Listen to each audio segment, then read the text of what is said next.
Mimique n'était infranchissable et s'est promis de revenir affronter une nouvelle fois le Kilimandjaro.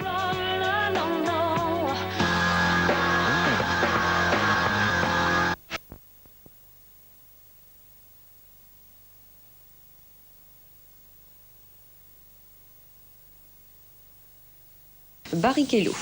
On termine avec ce défi fou que j'évoquais en titre, celui d'un Français, Fabrice Gropez, passionné de roller et qui, après avoir réalisé un tour du monde, s'attaque cette fois au continent africain. Il a décidé de le parcourir du sud au nord sur ses 4 petits trous. Le tour du monde en roller ne lui a pas suffi. 20 000 km et 2 ans plus tard, Fabrice Gropez met le cap sur l'Afrique. L'aventure commence sur ce lac salé du Zimbabwe. Seul face aux éléments, les premiers coups de roller sont plutôt difficiles. C'est assez fantastique, mais des fois c'est gélatineux, des fois c'est des bancs de sable.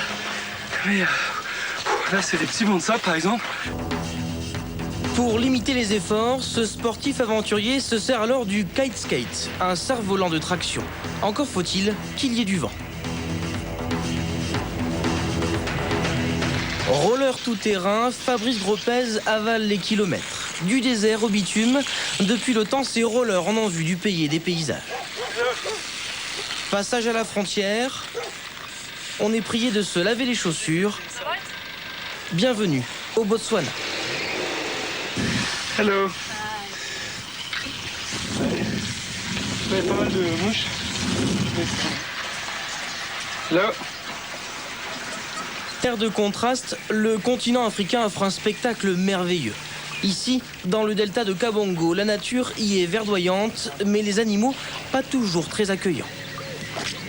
On voit vraiment les éléphants, vous avez un crocodile sous le bateau et il faut vraiment faire gaffe. Parce qu'une des techniques par rapport au lion, c'est de pas bouger.